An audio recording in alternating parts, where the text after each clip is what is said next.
Maka di sini ada gambaran pada kita yang pertama, kalau antum sedang dibimbing oleh Allah menuju kedudukan yang tinggi, maka sadarlah teman-teman, saat yang bersamaan antum tidak akan sunyi dari rintangan-rintangan sekitaran. Catat itu baik-baik. Anda kedudukan biasa, naik luar biasa, maka hambatannya itu akan semakin meningkat, tidak sama dengan sebelumnya. Anda orang kecil, diuji dengan ujian kecil. Anda orang menengah, diuji dengan ujian menengah. Anda kedudukan yang tinggi, maka akan diuji dengan kedudukan yang lebih tinggi lagi. Maaf, Allah tidak akan menguji dedaunan dengan angin yang menerpa akar. Pasti berbeda. Karena angin ketika kedudukan semakin tinggi, maka angin semakin kencang akan menerjangnya. Yuk kita turunkan. Jenis ujiannya bisa 3. Bismillah. Tenang aja mas ya. Antum lihat aja, tulis ya. Biar saya ngapus, insyaallah. Perhatikan baik-baik. Sini. Kedudukan bersanding dengan ujian.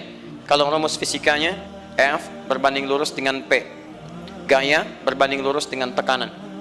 Jadi kalau antum misalnya rumus asalnya F1 sama dengan F2, gaya gerak sama dengan gaya dorong. Kalau dikembangkan ke sini, tenaga kecil begini, maka yang bunyi kecil. Kalau besar, semakin besar lagi. Nah, memahami rumus ini, F sama dengan P. F berbanding lurus dengan tekanan. Ada gaya tekanan juga yang cukup kuat. Ketika antum pukul kencang, suara kencang. Tapi ini lebih sakit kan? Tekanannya lebih kuat. Itu agak berbeda. Itu dalam persepsi positif. Dalam persepsi negatif juga bisa. Gaya berbanding lurus dengan tekanan. Semakin orang banyak gaya, semakin tertekan hidupnya. Ya? Tanya. Sekarang lihat sini. Rumus ini kalau kita turunkan lewat ayat, am hasibtum an tadkhulul jannata. Apakah Anda akan duga begitu mudah masuk surga? Walamma ya'tikum matalul ladzina khalau min qablikum. Sementara Allah belum menguji Anda seperti orang dulu yang dijamin surga mendapati ujian. Apa jenis ujiannya? Ini manhaj hidup kita dan kita berhenti di sini. Maaf, saya mungkin hanya 5 ayat dulu untuk hari ini ya. Massathumul ba'sa. Ujian pertama disebut dengan ba'sun. Jamaknya ba'sa. Ba'sa. Ini masih ringan. Misal, jarang ke masjid, sekarang mulai ke masjid. Begitu antum ke masjid, Allah kasih ujian sesuai dengan kadar niat antum. Kasih ujian gerimis. Ke masjid gak? Itu ba'sun. Begitu antum ke masjid, orang Arab katakan, nazil matar, turun hujan. La ba's, la ba'sa, la ba'sa. Gak ada masalah. La ba'sa, tidak ada masalah. Serap ke dalam bahasa Indonesia lewat labas. Labas lewat. Ringan. Berarti kalau antum diuji dengan yang ringan, maka antum kadarnya masih ringan, akan dinaikkan kepada yang menengah. Akan yang menengah. Hati-hati betul. Kalau antum belum lulus yang di sini, maka antum akan terus sampai di sini, sampai lulus di sini. Sampai lulus. Antum mau berangkat ke masjid gerimis bisa. Tiba-tiba nggak jadi di rumah. Istri antum mengatakan, "Pak, kok nggak ke masjid? Hujan mah kan cuman gerimis, takut teriak, masya Allah." Padahal antum misalnya belum kuat untuk berangkat, maka antum akan terus diuji di sini. Lihat rumusnya, Quran surah kedua ayat 286. La yukallifullahu nafsan illa. Allah tidak akan pernah menguji seorang hamba di luar kadar kemampuannya. Jadi kalau antum masih ujian yang ringan, antum diberikan yang ringan. Antum naik menengah, diberikan yang menengah. Antum naik lagi level tinggi, diberikan ujian yang berat. Menengahnya disebut dengan darrun. Waddarra, dari ba'sun jadi darrun. Jamaknya darra. Sudah menyakiti fisik. Kena fisik. Sudah melukai. Hujannya makin deras. Ya. Kalau dalam kehidupan yang ini mungkin celaan biasa. Duh, sudah berubah ya. Masya Allah. Sekarang jilbabnya sudah panjang. Masya Allah. Duh, semakin panjang ya. Yang ingin Batman ya. Masya Allah, udah banyak. Begitu sudah mulai pakai cadar ninja, oh masya Allah, dorla sudah nggak enak ke fisik, dorun. Lihat rumusnya ya, lihat rumusnya baik-baik. Ini lebih menenangkan pada jiwa. Ketika anda dalam level-level seperti ini artinya Allah sedang menaikkan iman anda dalam level yang lebih tinggi lagi. Jadi ketika ada celaan menghunjam dalam lisan seseorang, sudah mulai menyakiti, itu sebetulnya pengakuan dari Allah lewat lisan orang itu bahwa anda sedang diangkat keimanan pada tingkat yang lebih tinggi. Ada yang mengatakan, kamu kenapa sih pakai jilbab begitu? Yang biasa aja kali. Mah, yang iman biasa sudah banyak. Saya ingin menampilkan keimanan yang luar biasa. Supaya dengan iman itu saya lebih mendoakan mama. Saya menampakkan amalan-amalan, mudah-mudahan pahalanya bisa buat mama. Masuk dengan bahasa yang baik. Masya Allah. Jadi kalau antum bisa melawan hal-hal demikian dengan bahasa yang indah, itu nyaman kepada jiwa. Kadang-kadang ada kalimat-kalimat yang tidak perlu pakai dalil, teman-teman sekalian. Kembalikan ke sini. Terakhir, wazulzilu zilzal. Zulzilu zilzal. Gempa, goyang. Dia ada ujian yang bisa menggoyangkan diri kita, membuat gempa hati kita. Antum sudah nggak kuat, kadang-kadang jalan sempoyongan, padahal nggak ada gempa di luar, cuman hati kita kayak kena goncangan. Diserang sana, serang sini, nggak bisa tidur, nggak bisa makan, tawarin ini susah, itu susah. Wazulzilu. Bahkan hatta yaqula Rasulullah walladzina amanu ma'ahu mata nasrullah. Sampai-sampai Rasul SAW, bahkan orang-orang beriman, bahkan yang setelahnya bisa mengatakan, kapan ini berakhir? Akan tiba masa Anda mengalami satu situasi sampai Anda mengatakan, kapan berakhirnya yang seperti ini? Serang, serang, serang. Perhatikan, jika Anda berada pada level ini, saya ucapkan selamat kepada Anda, karena Anda akan diangkat pada kedudukan yang tertinggi di antara sekian ujian yang ada. Zuzan. Artinya Allah akan naikkan Anda pada derajat yang tinggi. Karena hukum ujian tadi, la yukallifullahu nafsan illa wus'aha. Allah nggak akan menguji seorang hamba di luar batas kemampuannya. Jadi kalau Anda sudah dipandang oleh Allah siap menerima yang ini, maka Anda akan diberikan zilzal. Kalau Anda nggak mampu, Anda hanya akan diberikan darra atau ba'sun. Dimohon maaf, kalau di antara jamaah yang hadir saat ini, Anda merasa sedang punya masalah yang berat, membuat hati Anda goyah, saya ucapkan pada Anda, dari sekian hamba Allah yang ada di muka bumi, cuman Anda yang diberikan itu.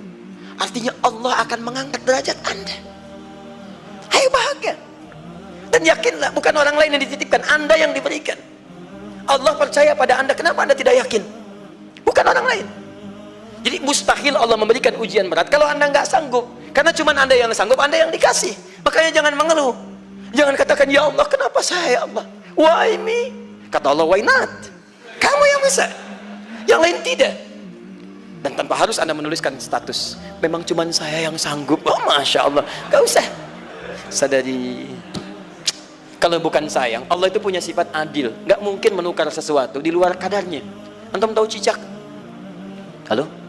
Jangan katakan wallahu alam. Cicak, baik. Bagaimana aktivitasnya?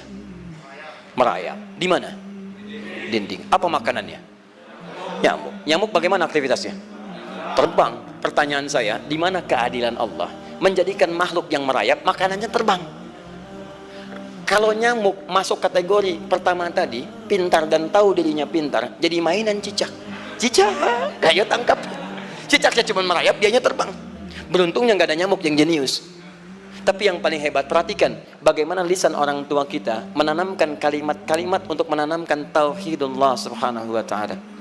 Cicak diam merayap. Perhatikan, yang Allah tuntut pada cicak, merayap kamu. Walaupun cuma diam-diam. Lihat baik-baik.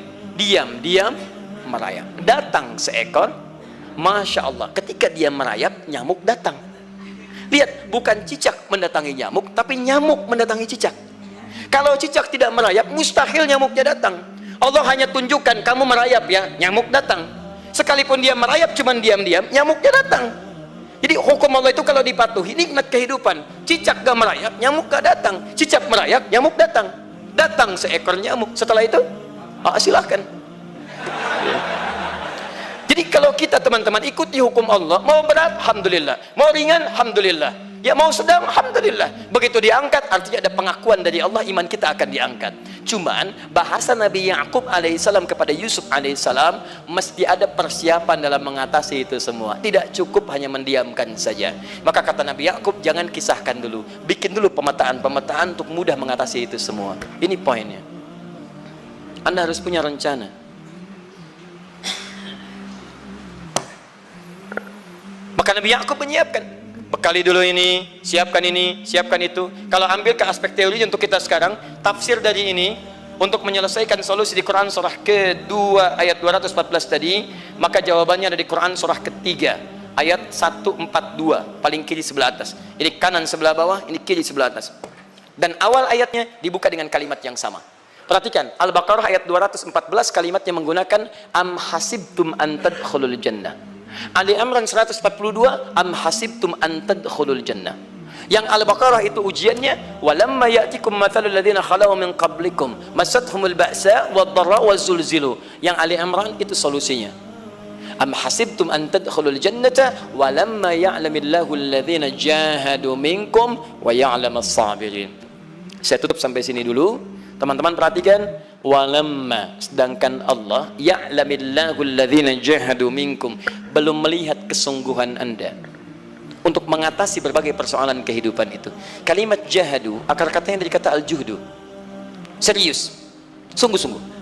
Jadi kalau persoalan Anda ingin segera selesai, Anda mesti serius. Hei yang sedang kuliah, kalau mau cepat selesai kuliahnya, serius belajarnya, pahami dengan baik. Kalau Anda nggak pernah serius, bagaimana bisa menyelesaikan pelajaran dengan baik? Hei yang sedang berumah tangga, kalau ingin baik rumah tangganya, serius dalam berumah tangga, keluarkan hukum-hukum Allah, terapkan dalam kehidupan rumah tangga, Anda akan mendapatkan manfaatnya. Hei yang sedang berbisnis, serius dengan pekerjaan, karena hanya orang serius yang bisa menghasilkan kekayaan-kekayaan yang terbaik. Serius dalam ibadah, karena ibadah melahirkan keberkahan dengan kekayaan yang Anda dapatkan dari titipan Allah Subhanahu wa Ta'ala. Ayo serius. Al-juhdu dibagi 3 bagian. 1, serius dalam merencanakan, disebut ijtihad namanya, bikin rencana. Misal, maaf, tadi dalam keluarga, kalau diambil kedudukan Yusuf alaihissalam, antum tempatkan itu pada porsi pertama sebagai target. Misal, Yusuf diberikan kedudukan oleh Allah. Bagaimana anak saya punya kedudukan walaupun tidak sama dengan Yusuf alaihissalam? Cari, rencanakan, buat pemetaan. Di masa depan anak saya mesti punya kedudukan. Apa? Kalau dalam kedokteran, kedudukan dokter yang terbaik. Kalau dalam bisnis, pengusaha yang terbaik. Misal, kalau dalam pemerintahan, jangan tanggung-tanggung, jadi presiden, jadi itu. Anda turunkan kemudian pendidikannya dari situ. Ijtihad direncanakan. Masuknya lewat sini, lewat sini, lewat sini, lewat sini. Seperti kemudian, maaf, Hannah dengan Imran rahimahumullah merencanakan hasil yang terbaik untuk Maryam, bahkan sejak dalam kandungan. Quran surah ketiga Ali Imran dari ayat 35 sampai 37, paling kiri pertengahan sampai bawah. Idz qalat imra'atu Imran rabbi inni nazartu, bahkan nazar. Nazartu ma fi batni muharrara, saya bernazar anak saya yang lahir ini akan punya kedudukan dekat dengan Allah Subhanahu wa Ta'ala. Di sejak bayi direncanakan mau jadi apa. Setelah itu apa? Jihad.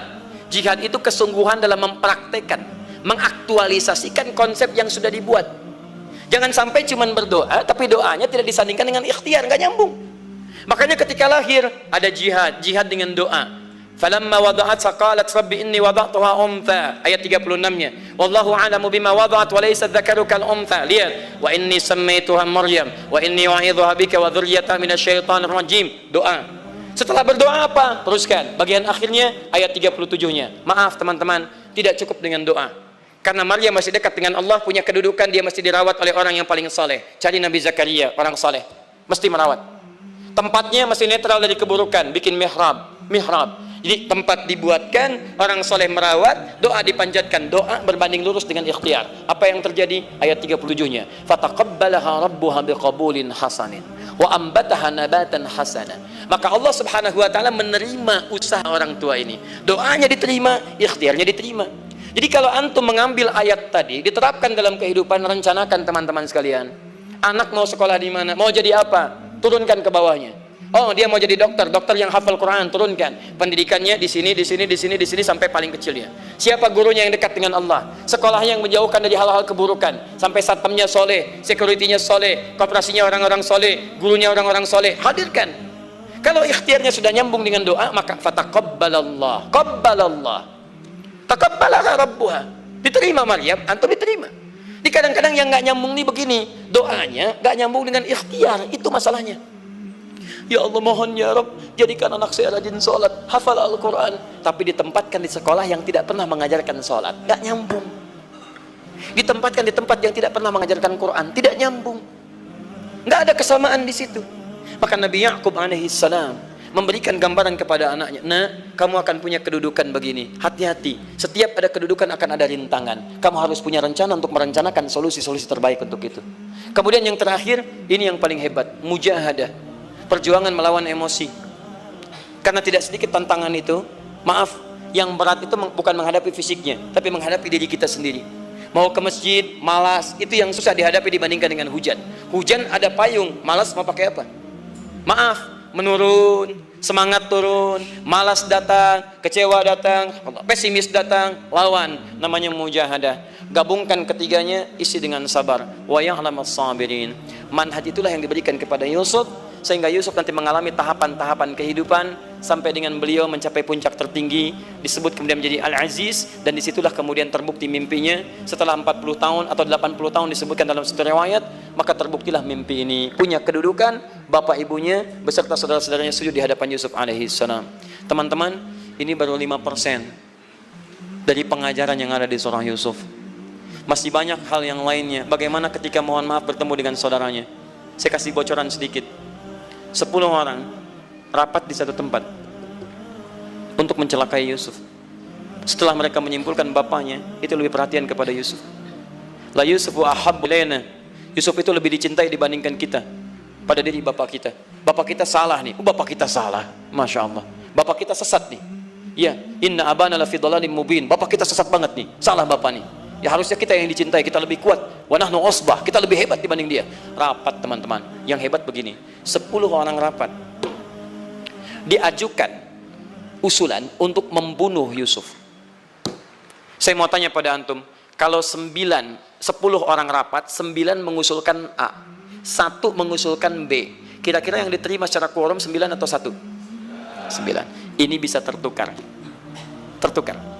Pembunuhan diusulkan 9 orang condong, 1 orang mengusulkan la taqtulu Yusuf, jangan bunuh Yusuf, alqihi fi ghayabatil jubbi yaltaqithu ba'd as-sayyarah, cukup lemparkan dia ke tempat gelap, kemudian di tempat itu akan lewat para kafilah, dia diambil dan menjauh dari kita. Yang penting kan Yusufnya nggak ada, supaya dosa kita nggak berat-berat amat. Yusufnya ambil, itu kan tujuan kita. Lihat baik-baik, biasanya setan kalau sedang melakukan sesuatu itu nggak akan nanggung, nodong bisa pembunuhan, lempar bisa perampokan. Tapi ini yang aneh, kenapa 9 orang yang untuk membunuh itu tiba-tiba belok menyepakati rencana yang pertama? Yang 1 orang, 9 orang, 10 orang rapat, 9 punya A, tiba-tiba yang 9 berpindah kepada yang B yang cuma 1 orang. Kenapa bisa terjadi? Ada rahasia di situ. Kapan rahasianya? Kapan-kapan kita bahas.